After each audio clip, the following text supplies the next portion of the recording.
আসসালামু আলাইকুম সুপ্রিয় দর্শক, আপনাদের ভালোবাসা আসলাম এক অসহায় মেয়ের কাছে। আমরা শুনবো তার জীবন কাহিনী। আসসালামু আলাইকুম। ওয়ালাইকুম আসসালাম। আপু, আপনি কেমন আছেন? জি আলহামদুলিল্লাহ ভালো আছি। আপুর নামটা কি জানতে পারি? আমার নাম রুনা আক্তার রুনিয়া। আপনার দেশের বাড়ি হোম ডিস্ট্রিক্ট? শরীয়তপুর। শরীয়তপুর। জি। আপনার ফ্যামিলিতে কে কে আছে? আমার ফ্যামিলিতে মা আছে, বাবা আছে, ভাই আছে, বোন আছে। আচ্ছা, আপনি কি সবার বড় ভাই বোনের ভিতর? না, আমি চারতম। ও আচ্ছা, আপনার বয়সটা কত এখন? আমার 23 বছর।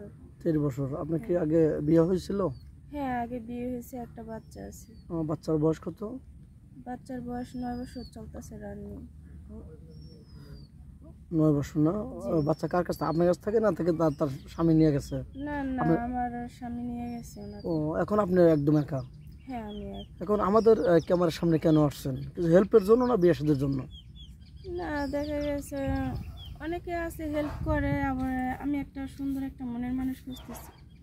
সুন্দর মানে কি তার দেখতে সুন্দর সুন্দর হবে নাকি তার মনটা সুন্দর, কোনটা? তার মনটা সুন্দর, তারা দেখতে সুন্দর হবে না।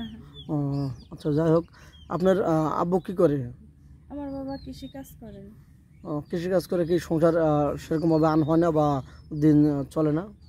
না, মোটামুটি চলে আর কি। মোটামুটি মানে কোনো রকম দিন যায়। হ্যাঁ হ্যাঁ। এখন বিয়ে দেওয়ার মতো অ্যাবিলিটি নাই মানে যত। না, না। ও আচ্ছা, এর জন্য আমাদের ক্যামেরার সামনে আসা। জি। যাই হোক, আপনি কোন ধরনের স্বামী চাচ্ছেন? কোনো টাকা পয়সা লাগবে বা অর্থ সম্পদ লাগবে নাকি না তার না, মনটা ভালো অর্থ হলে হবে? সম্পদের দরকার নেই, সে যেরকমই হোক না কেন, কালো হোক, তাতে কোনো সমস্যা নেই, কিন্তু তার মনটা ভালো থাকতে হবে এবং কি ওনার ধার্মিক থাকতে হবে। ধার্মিক মানে তার নামাজ পড়তে হবে? হ্যাঁ, 5 ওয়াক্ত নামাজ কালাম পড়তে হবে, এরকম একটা মনের মানুষ চাই।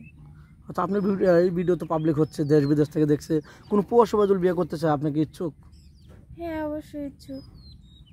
সে যদি আপনাকে বিয়ে করে দেশে রেখে যায়, তার সাথে কি কোনো প্রতারণা করবেন? না না, আমি প্রতারণা করবো কেন? কারণ সে তো আমার সুখের জন্য সে বাইরে চলে যাবে, ঠিক না? আমি তার সাথে প্রতারণা করবো কেন? আচ্ছা, আপনি তো মুসলমান না? জি। নামাজ কালাম তো পড়া হয়? হ্যাঁ, আমি নামাজ কালাম পড়ি। আচ্ছা, এমনও হতে পারে প্রবাসী কোনো ভাই আপনাকে পছন্দ করে বিয়ে সাথে করে রেখে গেল, আপনাকে কোনো পরকে লিপ্ত হবে এরকম কিছু? না না, এরকম কোনো কিছু হবে না।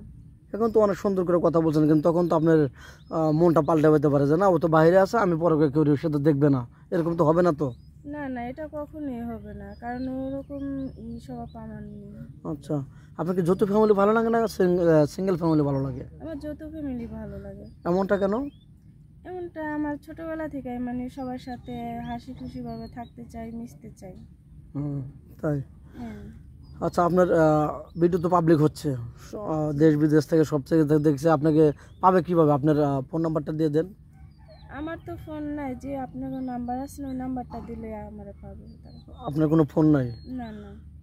দর্শক বন্ধু শুনতে পারলেন, মেয়েটার কোনো ফোন নাই, খুবই দরিদ্র ঘরের মেয়ে। আমাদের স্ক্রিনে দেওয়া দুটো নাম্বার থাকবে, ইমো হোয়াটসঅ্যাপ থাকবে, কেউ ভিডিও কল দেবেন না, অডিও কল দেবেন। ভিডিও কল দিলে ব্লক করতে বাধ্য হবো। ভালো থাকবেন, সুস্থ থাকবেন, এটাই কামনা করি। আল্লাহ হাফিজ।